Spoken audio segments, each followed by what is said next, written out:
명품처럼 잘 지내셨습니까? 우리는 오늘 말씀 가운데에서 특별히 두 단어에 우리가 집중해 보기를 원합니다.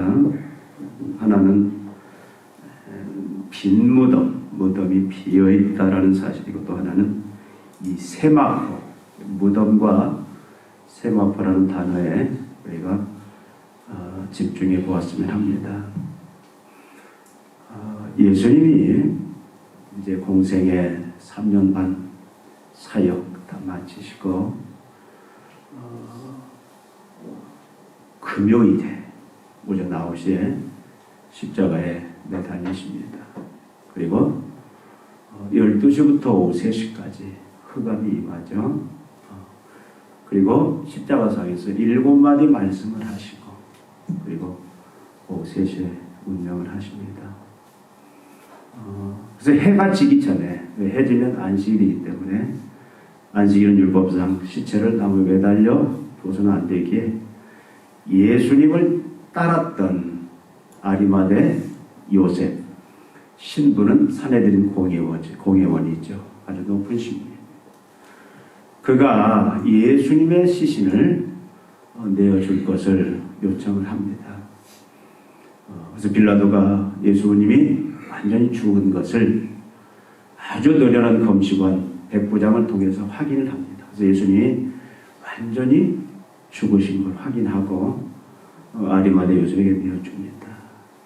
그 아리마대 요셉은 자기 개인의 무덤에 예수님을 이제 장사를 지냅니다. 이게 우리나라 무덤 같은 무덤이 아니고 어떤 돌무덤이에요. 굴을 파서 그 안에 안장할 수 있는 평평한 평판을 만들고 그 위에 시신을 향료를 바르고, 먼저 세마포로 싸고 향료로 바르고 그렇게 장사를 치릅니다. 그리고 이제 안식 후 첫날이 됐어요. 주일, 오늘 새벽이죠. 이 주일 새벽에 예수님을 따르던 이 갈릴리 여인들이, 막달라 마리아를 비롯해서 마리아, 이 여인들이 예수님의 그 무덤을 찾아갑니다. 근데 사실은 부활을 믿지 못해요.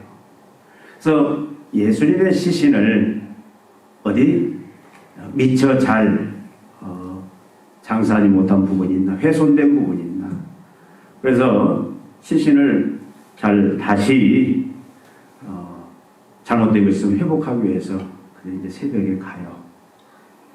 근데 제일 먼저 이 막달라 마리아가 그곳에 도착합니다. 근데 도착해서 보니까 놀라운 일이 이미 벌어져 있어요. 여러분, 그 돌무덤은 역사가들의 자료에 하면 약 1톤이나 되는 큰 돌, 장정 5, 6명 매달려야 굴릴 수 있는 그런 돌로 입구가 막혀 있습니다. 그리고 로마 황제의 도장이 찍혀 있죠. 그러니까 막달라 마리아 여인들이 가면서 걱정을 했어요. 사실은 저 돌무덤을 이 새벽에 누가 굴려줄까? 그런데 가서 보니까 무덤이 활짝 열려 있습니다. 근데 더 놀라운 것은 안을 들여다보니까 예수님의 시신이 없어요. 머리를 싸맸던 그 수건, 그리고 목부터 발끝까지 싸맸던 세마포가 그대로 있고, 그리고 예수님 시신이, 예수님 자체가 없습니다. 그래서 막달라 마리아는 야, 큰일 났다. 누가 예수님의 시신을 훔쳐갔구나. 도적질해 갔구나. 그래서 놀라서 급히 이 11 제자가 머물고 있는 것을 찾아갑니다. 그래서 베드로와 요한에게 큰일 났다. 예수님 시신을 누가 훔쳐갔다. 이거 어쩌면 좋겠냐. 그러니까 베드로와 요한이 이 무덤을 향해서 달려갑니다.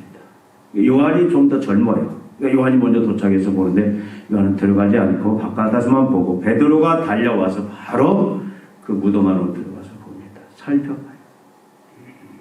근데 요한은 뭐라 하냐? 믿었더라. 그 부활을 믿었더라 하기보다는 그 되어진 상황들, 그 사실들을 그가 믿었다, 그런 표현이기도 합니다.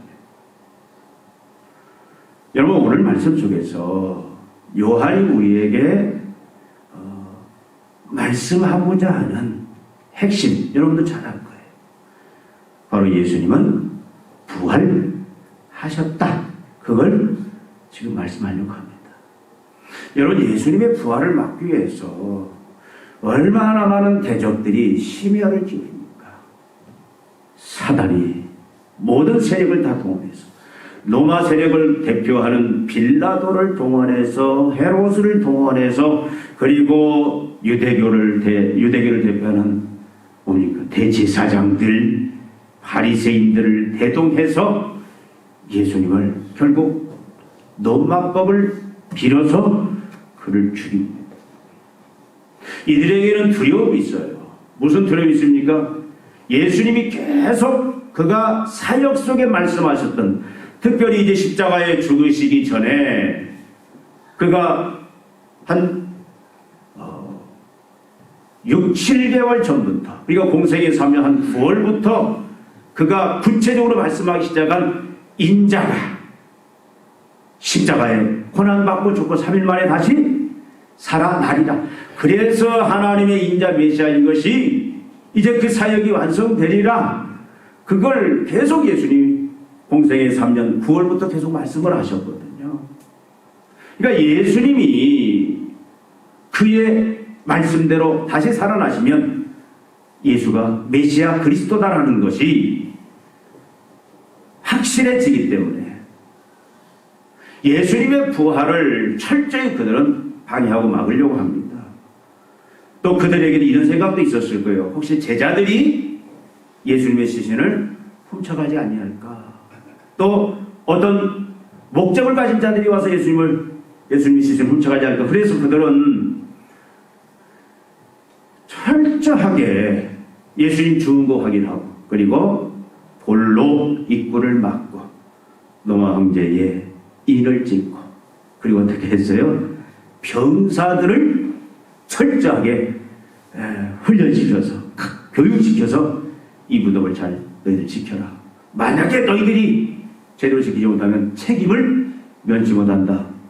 그런 아주 어대운 협박, 또 그런 강화된 그런 교육을 통해서 무덤을 철저히 지키게 했습니다. 근데 예수님의 시신이 없는 거예요.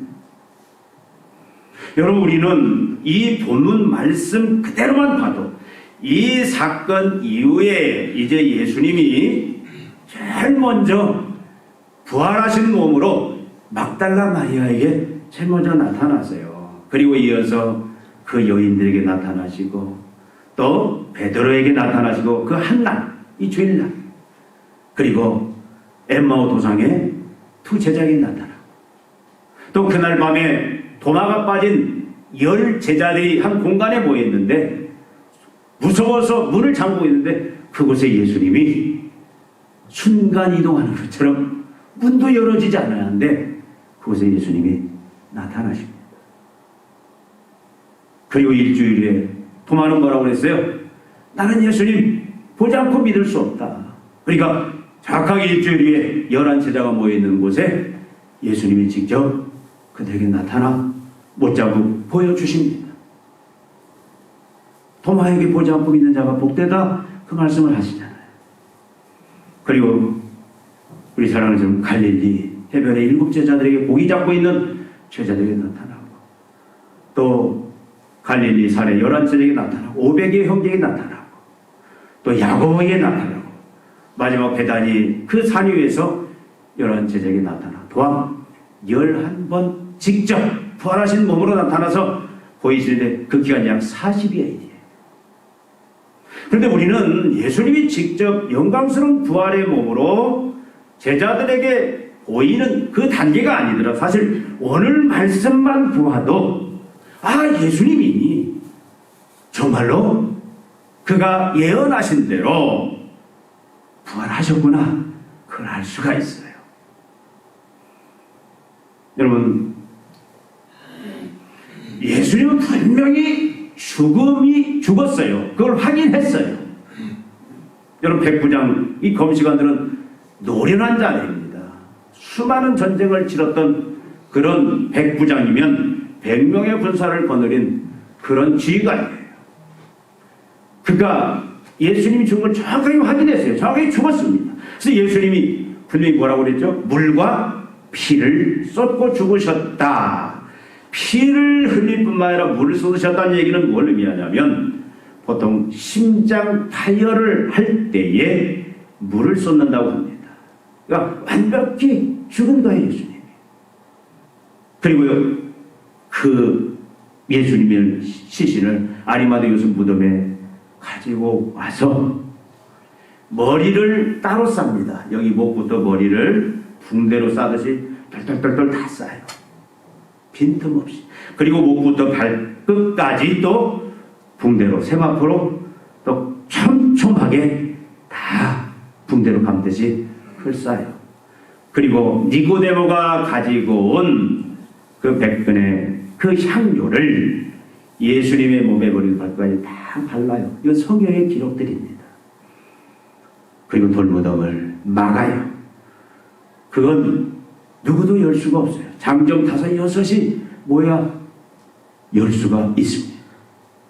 그리고 앞에 말씀드린 대로 로마 황제의 인지 그 인을 붙여요. 그러니까 황제 허락 없이는 누구도 열 수가 없어요. 황제 허락 없이 여는 자는 그건 황제를 거역하는 자이기 때문에 죽음을 면치를 못합니다. 그리고 병사들에게 너희들 철저히 눈 부릅뜨고 지키라 그렇게 했어요. 근데 성경의 기록대로 하면 이 안식 후 첫날 무슨 일이 벌어졌습니까? 지진이 일어나요. 지진. 그러면서 이미 예수님이 죽을 때 그 지진이 일어났어요. 예수님이 죽으실 때에 지진이 일어날 뿐만 아니라 그 돌무덤들이 열리고 시신이 이제 무덤에서 노출이 된 상황이었어요. 근데 예수님이 부활하신 그날도 큰 지진이 일어나고 성경에 보니까 천사가 그 돌을 굴렸다 그렇게 표현하고 있어요. 돌을 굴렸어요, 천사가. 근데 그 돌은 예수님이 나오도록 한 것이 아니라 사람들로 하여금 예수님이 부활하셨다는 것을 볼 수 있도록 하기 위해서 사실 돌을 옮긴 겁니다. 근데 여러분, 지금 요한이 표현하고 있는 모습은 어떤 모습이에요? 예수님의 시신이 없습니다. 그런데 그를 쌌던 이 머리, 여기 수건으로 표현하고 있는데 머리 수건과 목으로부터 그 수건이 개켜져 있다라는 말은 풀어서 겠다 그런 의미가 아니에요. 원어를 보면 뭐냐면은 여러분 싼 이 세마포로 쌌는데 그 세마포는 손을 대지 아니했어요. 그 안에 있는 알맹이만 쏙 빠져나오는 식으로. 그러니까 이것은 사람의 힘으로는 불가능한 거예요. 마치 공기가 빠져나오듯이 안에 알맹이만 싼 것은 그대로 있어요. 근데 알맹이만 쏙 빠져나와요. 여러분 이거 사람이 어떻게 할 수 있냐 말이죠. 우리는 이것만 봐도 아 이것은 사람의 역사가 아니라 전능자 하나님의 역사구나 이걸 알아봐야 돼요. 그런데 사실 제자들은 처음에 그것을 알아보지를 못합니다. 여러분 사실 우리가 이 부활을 믿는 것이 지금 우리는 하나님의 은혜로 있지만 왜 이들이 이렇게 부활을 못 믿을까? 우리는 막 그들에 대해서 믿음도 없는 자들 그렇게 이야기하고. 근데 사실은 여러분 부활이다. 사람이 다시 살아난다는 것은 여러분 이것은 자연적으로 일어날 수 있는 일이 아니잖아요. 보편적인 일이 아니니까 그 당시 제자들이 예수님이 다시 살아날 것을 이야기했어도 이 육신의 본성상으로는 그걸 절대 믿지를 못했어요. 그런데 더 놀라운 건 뭐였냐면요. 예수님이 부활한 그날 지진이 일어나고 열렸던 무덤 속에서 예수님이 부활한 후에 여러분 누구도 부활했습니까? 성경에 보니까 무덤 속에 있는 자들도 일어나서 예루살렘 성에 들어갔다고 표현하고 있어요. 여러분 이게 믿어집니까? 예수님이 공생애 때 사람을 살린 걸 3번 있었죠. 근데 여기서는 무덤에 있던 자들이 어제 장사 지냈어요. 어제 작은아버지 돌아가셔서 가서 장사 지내고 돌아왔어요. 한 달 전에 큰아버지 돌아가셔서 장사 지냈어요. 근데 그 큰아버지 작은아버지가 살아서 왔다 그 말이에요. 여러분 이게 믿어지냐고요. 예수님이 부활과 함께 이런 사건이 났어요. 물론 이 의미는 우리가 오늘 살펴보지는 않지만 여러분 이것을 목격하고 들은 사람들이 많음에도 불구하고 예수님의 그 부활을 믿지를 못한다.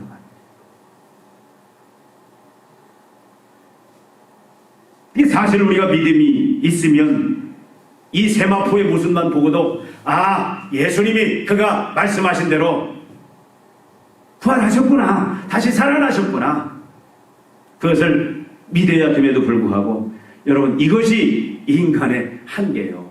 여러분 우리가 예수님의 부활을 믿는다, 예수님을 구주와 주님 믿는다, 이것은요 어떻게 보면 기적입니다.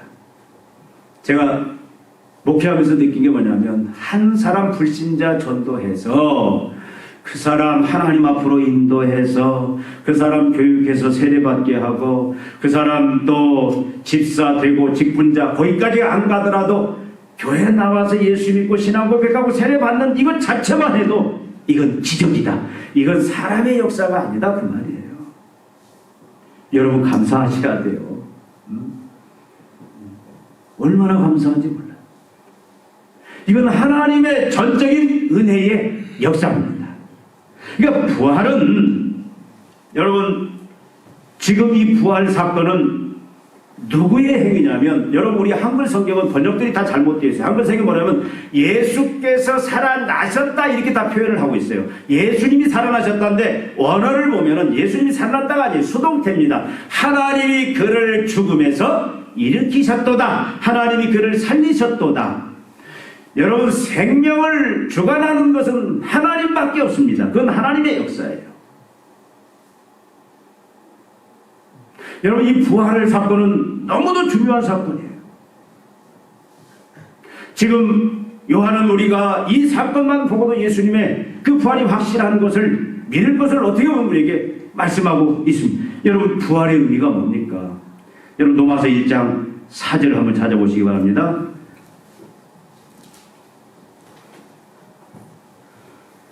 로마서 1장 4절 같이 읽을까요? 성결의 영으로는 죽은 자들 가운데서 부활하사 능력으로 하나님의 아들로 선포되셨으니 곧 우리 주 예수 그리스도시라. 여러분 보십시오. 여기 부활하사 능력으로, 이 말은 무슨 말? 하나님이 그를 살리셨다 그 말이에요. 근데 이 부활 하나님이 성결의 영으로 성령을 통해서 그를 죽은 자들 가운데서 살리셨어요. 그런데 그건 뭘 의미하냐면 하나님의 아들로 선포되셨으니, 이 말은 우리 한글 성경이 어려운데 예수님의 부활은 예수가 십자가에 죽으신 예수가 하나님의 아들이다라는 하나님의 선포다 그 말이에요. 하나님이 이걸 확인하셨다 그 말이에요. 여러분 예수님은 구약에서부터 우리의 죄를 대속하기, 지난주 말씀드린 대로 예수는 우리의 대속의 제사로, 언약의 제사로 자신이 십자가에 죽을 것을 말씀하시고, 실제 그렇게 언약의 제사와 대속의 제사로 많은 사람의 죄를 대신 속하기 위한 대속의 제사로, 제물로 자신을 드립니다. 그것이 창세기 3장 15절부터 여인의 후손을 통해서 인간을 죄에서 구원할 것이 예언되어 있고, 여러분 또 우리가 잘 아는 것처럼 모세의 그 율법 속에서 희생제사, 희생제물을 통해서 일시적인 것이지만 인간을 죄에서 구원하시는 그 하나님의 그 은혜, 우리가 이사야서 53장이 잘 나온 것처럼 우리의 허물, 우리의 죄악을 대신해서 우리를 질고로부터 자유케 하기 위해서 대신 죽으시는 예수 그리스도, 다 예언됩니다. 예수님이 오셨을 때 그의 앞길을 예언하는 세례 요한이 보라 세상 죄를 지고 가는 하나님의 어린 양이로다. 예수님 스스로도 이제는 인자가 많은 사람의 죄를 위하여 대속물로 죽을 것이다. 인자는 자기 자신을 말합니다. 하나님의 아들, 다니엘서 7장 13절 14절에 예언된 바로 그 인자, 하나님의 아들, 그가 대속의 제사로 죽을 것이다. 그렇게 예언되고 예수님이 말씀하시고, 그리고 예수님이 실제 그 대속의 그 죽음을 죽으셨어요. 근데 오늘 이 말씀은 예수의 그 죽음이 바로 우리 죄를 대속하는 메시아의 죽음이다. 그리스도의 죽음이다. 구약에서 이미 예언한 예수님 스스로 말씀한 바로 예수가 그 메시아다. 그 하나님의 아들이다. 하나님의 아들이란 말은 뭐냐면 메시아 그리스도라는 말이에요. 메시아 그리스도라는 말은 무슨 말입니까? 전에도 계속 말씀드렸죠. 종말의 구원자. 죄와 사망에 빠진 인류를 구원할 수 있는 종말의 구원자. 대속의 죽음과 언약의 죽음을 통해서, 십자가의 죽음을 통해서 인류를 죄에서 구원할 바로 종말의 구원자. 그것이 메시아. 이것을 헬라어로 번역한 것이 그리스도라는 말이에요. 메시아라는 말은 히브리어고 그것을 헬라어로 번역한 것이 그리스도라는 말. 똑같은 말이에요. 메시아나 그리스도. 이 종말의 구원자다. 근데 지금 예수님이 그 종말의 구원자로서 그리스도로 메시아로서 아들로서 죽으셨어요. 근데 부활은 뭐냐면 하나님이 옳다 인정하신 사건이다. 그 말이 로마서 1장 4절은 맞다. 대속의 제사 언약의 제사로 죽은 예수가 하나님의 아들이고 그리스도고 메시아다. 그 말은 무슨 말이에요? 그의 죽으심이 바로 모든 인류를 죄에서 사망에서 자유케 하고 구원해냈다. 이제 그가 그 효력을 발생했다. 그것을 온 세상에 하나님이 인정하고 선포하는 사건이다. 지금 그 말씀입니다. 부활은 굉장히 중요한 거예요. 그래서 사도 바울이 여러분 고린도전서 15장이 뭐라고 말하죠? 만약에 예수 그리스도의 부활이 없으면 우리의 믿음이 뭐다? 우리 믿음보다 헛것이다.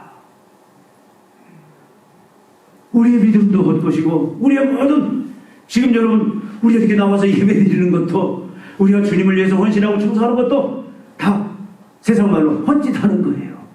복음 전파하는 것도 다 우리가 헛일하는 것이다 그 말이에요. 근데 지금 여러분 우리는 오늘 이 말씀 속에서 예수 그리스도가 빈 무덤 속에 그가 분명히 무덤 속에 갇혔지만 무덤이 그를 묶지 못했어요. 사망이 그를 묶어두지 못했습니다. 부활하셨어요. 세마포로 꽁꽁 쌌지만 그것도 그를 묶어두지 못했어요. 원수들도 묶어주고 하나님이 그를 메시아로 아들로서 인정하시고 그래서 예수의 죽음이 바로 저와 여러분 우리를 위한 대속의 죽음, 속죄의 죽음이 맞다. 그래서 그 결과 우리는 어떻게 됐어요? 죄에서 사망에서 자유케 되었다. 그것을 지금 우리에게 말씀하는 그 의미가 이 말씀 속에 있다 그 말이에요.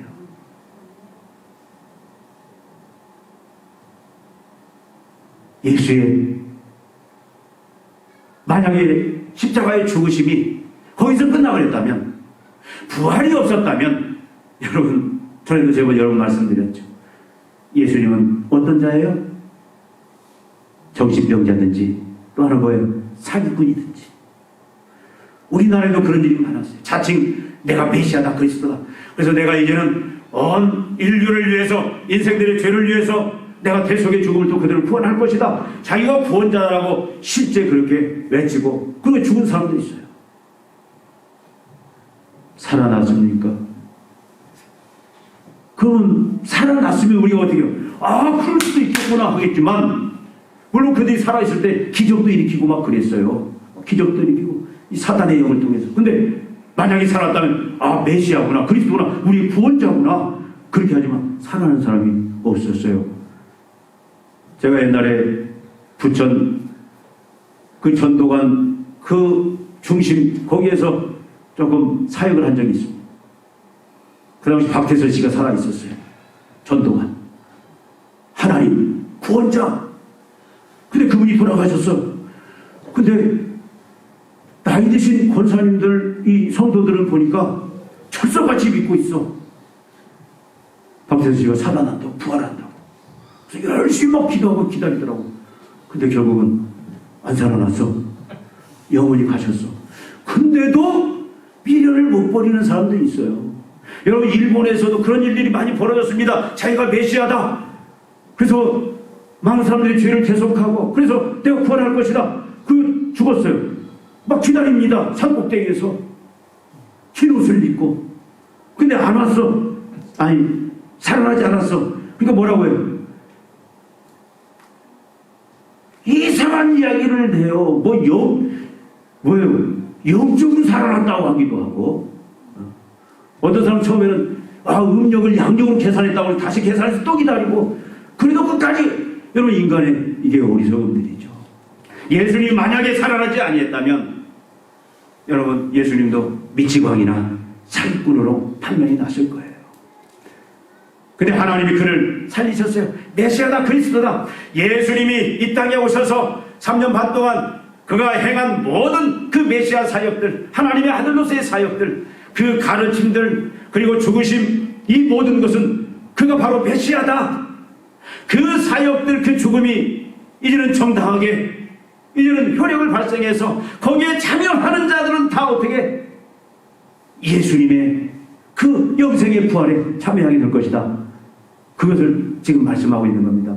여러분, 세마포에서 그가 벗어난 것은 뭐예요? 육적인 부활을 말하는 게 아니에요.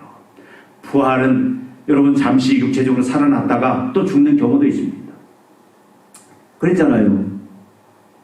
나사로라든가 백부장이나 그 회당장의 아들, 과부의 아들, 그게 죽었어요. 근데 지금 예수님의 부활은 그런 육체적인 부활이 아니라 영광스러운 영생의 부활이다, 그 말이에요. 여러분, 이것은 공간을 초월하는 부활입니다. 공간을 초월해요. 여러분, 지금 이 세상은 공간의 제한을 받고 있어요. 근데 예수가 재림함으로 이루어질 그 하나님의 나라는 공간의 제한을 받지 않습니다. 예수님은 우리가 흔히 말하는 순간이동, 그냥 막 나타나는 거예요. 시공간의 개념이 없어요. 천국은요. 회복된 하나님의 나라는. 또 예수님은 그가 부활하셔서 계속 보여주잖아요. 음식을 직접 먹기도 하고 여러 가지. 이게 살아있다는 걸 보여주지만 그런 음식을 먹지 않는 몸이에요. 그러니까 우리가 가지고 있는 이 육체와는 전혀 다른 영광스러운, 고린도전서 15장에 표현한 대로 그것은 아주 영광스러운 어떤 육체, 하나님의 그 생명을 말하는 거예요. 계시록에 있는 것처럼 죽지 않습니다. 질병도 병도 걸리지 않아요. 갈등도 없어요. 그러니까 모든 것이 충만한 완벽한 그런 생명. 바로 예수 그리스도의 이 죽음에서 부활은 바로 이것을 우리에게, 하나님의 자녀들에게, 하나님의 택한 백성들에게 가져온 사건이었다. 그걸 우리는 이 부활절에 기억을 해야 됩니다. 여러분, 우리는 이 부활의 생명을 다 가진 자들이에요. 여러분, 부활의 생명을 가진다. 죽어도 살겠고 영원히 살리라. 여러분, 우리는 어차피 다 한번 누구나 죽음을 경험합니다. 제가 이 부분은 계속 말씀드렸잖아요. 인류의 조상 아담이 가져온 그 죄의 싹은 사망인데, 그 사망이 여러분 크게 정리하면 수요일날도 말씀드렸듯이 뭐예요? 육체적인 죽음, 영적인 죽음, 영원한 죽음. 크게 틀을 말하자면 죽음이 크게 세 종류입니다. 우리는 이 틀 속에 갇혀서 이 적용을 받고 사는 거예요. 여러분, 가장 큰 영적인 죽음입니다. 모든 인간들 다 영적인 죽음에 처해 있는 거예요. 그 영적인 죽음이라는 건 뭐냐면 창조주 하나님과의 단절이에요. 단절. 관계가 끊어졌어요. 전에도 계속 말씀드린 것처럼 나무는 땅에 뿌리를 받고 있어야 사는데 뿌리 뽑힌 나무처럼 되었다, 그 말이에요. 그러니까 인간이 자기의 능력, 자기의 지혜, 자기 사랑, 자기의 속성을 가지고 살려고 하니까, 그 부족한 걸 가지고 살려고 하니까 여러분 한계 속에 갇혀 있잖아요. 그러니까 남의 거 빼서 착취하고 도적질하고 그래야 풍족한 삶이 주어진다고 해서 그런 그 한계, 그래서 고난의 삶을 사는, 이게 영적인 죽음. 하나님부터 단절되어 있어요. 그 전에는 하나님과의 바른 관계 속에 있으면 그분만을 의지하고 그분만 순종하면 그분의 그 풍성함을 충족함을 동기부여서 사는 거예요. 그분의 무한한 사랑, 그분의 무한한 지혜, 그분의 무한한 능력, 그 모든 것들을 나의 것처럼 쓸 수 있는 그런 관계였는데 이 하나님과의 단절 영적인 죽음이 그걸 끊어버린 거예요.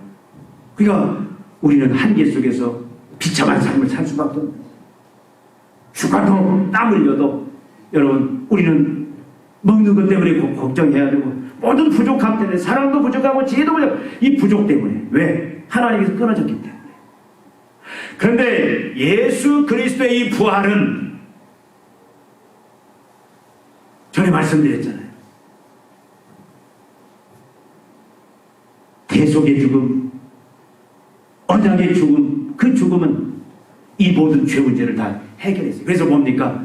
하나님의 앞에서 우리를 죄를 다 용서하고 의롭게 하고 하나님과 관계를 회복했다. 그래서 이제는 하나님의 것을 다 이제는 내 것처럼 그분을 의지하고 기도하고 순종함으로 의지함으로 말미암아 내 것처럼 쓸 수 있는 그런 축복이 주어졌다 그 말이에요. 이것이 뭘로?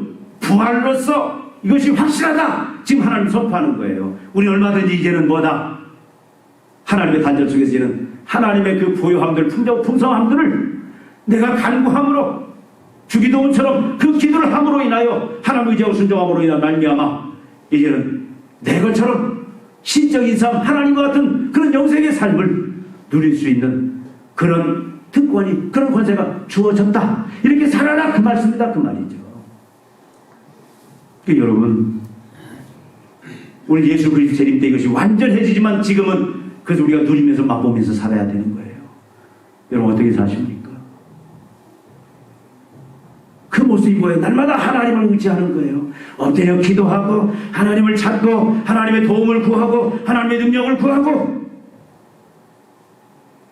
그것이 부활을 믿는 사람들의 삶이다 그 말이에요. 나한테 지금 어려움이 있습니다. 갑자기 물질의 어려움이 생겼어요. 건강에 어려움이 생겼습니다.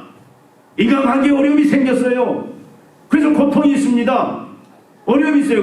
그런데도 불구하고 하나님이 약속하셨잖아요. 부활을 통해서 이미 이제는 예수 그리스도 그 대속의 죽음을 통해서 이제는 하나님과 관계가 회복이 되어서 마음껏 그 하나님의 것을 내 것처럼 쓸 수 있는 그런 은혜와 특권이 주어졌다. 그래서 뭐라고 합니까? 구하라, 찾으라, 두드리라. 그렇게 말씀하잖아요. 무엇을 먹을까 무엇을 입을까 염려하지 말고 이제는 아버지께 구하라. 그래서 주기도문 가르쳐줬잖아요. 하늘에 계신 우리 아버지요, 너희는 이렇게 기도하라 가르쳐줬잖아요. 그러니까 우리는 어때요? 그럴 때마다 여러분 부활을 확신한 사람들은요, 부족과 결핍 어려움을 만날 때마다 세상으로 가는 게 아니에요. 하나님 앞에 나가서 하나님 앞에 엎드리고 하나님의 도움을 구하면 하나님이 그 모든 부분을 아버지로서 왕으로서 다 채워주신다. 여러분, 우리는 그런 삶을 살아야 된다 그 말이에요. 그게 부활을 믿는 사람들의, 확신하는 사람들의 삶이에요. 나는 부활을 믿노라 하면서 그냥 내 마음대로 하나님 믿으니 내 주먹을 믿는다, 내 힘을, 내 능력, 뭐예요? 우리의 힘과 능력은 다 한계가 있는 거예요. 우리의 모습을 한번 되돌아봐야 돼요. 여러분, 죄가 육체적인 죽음을 가졌잖아요. 언젠가 한 번씩 다 우리는 죽음을 맛봅니다. 사실 저도 어떤 때는 나이 막 90, 100살 넘으신 분들 보면 그냥 막 그 기력이 없어서 활동을 보면 나도 곧 저렇게 될 텐데, 그러다가 나도 이제 죽음을 맞이할 텐데, 그런데 좀 신나스러운 때가 있어. 근데요, 예수 그리스도의 죽으심, 태속의 죽음, 언약의 죽음이 하나님이 부활될 때 옳다 그 말은 뭐냐면 우리는 죽음도 초월한 겁니다. 세상 사람들은 사실은 죽음이 죄 때문에 온 거고 그 죽음은 두려운 거고, 사실은 그 죽음으로 인해서 인생이 어떻게 되는 거예요? 70, 80 고난의 인생 살다가 마지막 지옥으로 떨어지는 거예요. 이게 얼마나 무섭죠. 근데 지금 부활을 확신하고 믿는 사람들은 그 부활이 예수가 메시아로서 그리스도로서 우리의 죄를 대속한 죽음이었다, 맞다, 하나님이 선포한 사건으로 알고 그 부활을 확신하는 사람들은 뭐냐면 죽음도 두려워하지 않는 거예요. 우리에게는 죽음이 뭡니까? 죽음이 뭐라고 그러죠? 하도 제가 많이 말씀드렸어요. 이사가는 거. 어디로 이사가? 천국으로. 요한계시록 4장 5장에 있는 그 천국 하나님 보좌로 그 24 장로들의 보좌가 있는데 그 자리가 우리 자리예요. 영광의 보좌로 옮겨가는 거예요. 우선은 뭐만? 영혼만. 그리고 예수님이 재림할 때 우리도 예수님과 같은 그런 영광스러운 그 몸으로 변화되어서 영원한 영생 복락에 참여하게 된다 그 말이죠. 여러분, 우리는 죽음도 초월하는 거예요. 전에 말씀드렸듯이. 그래서 이 부활의 신앙을 믿는 사람들은요, 죽음 앞에서 자손들을 향해서 그럽니다. 그냥 이제 그 죽어가면서 나를 위해서 찬송을 해달라. 편안하게. 왜?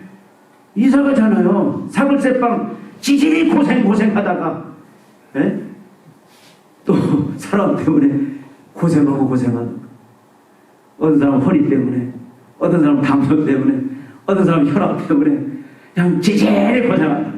그거 다 이제 고쳐서 병이 없는 그 완전한 장소로 옮겨가는데,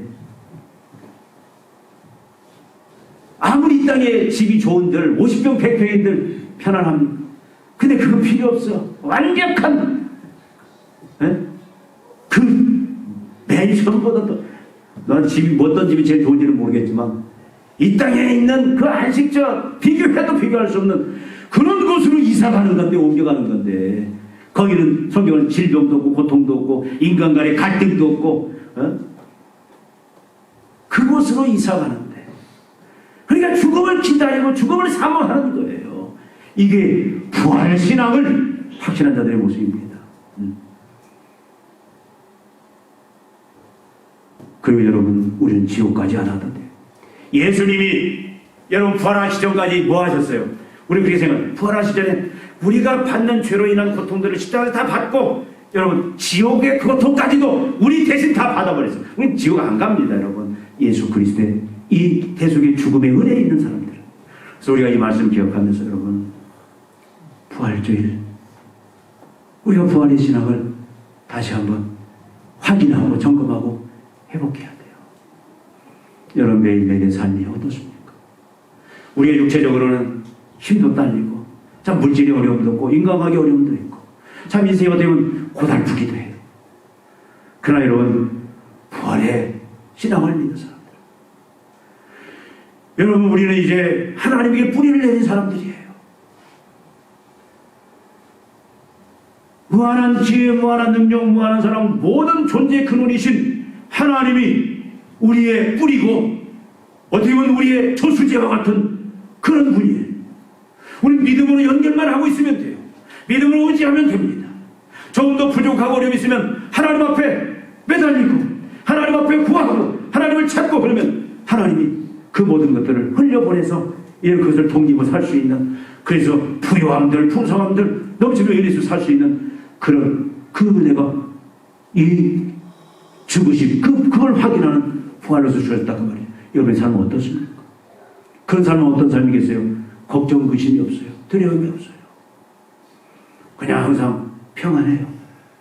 멀쩡히 들었든 몸이 아프든 건강하든, 이게 부활신앙의 모습입니다. 여러분, 우리 이정수 목사님 오래오래 사세요. 서인수 집사님 오래오래 건강하게 사세요. 근데 언젠가는 이제 천국 가겠죠. 저희도 가겠고.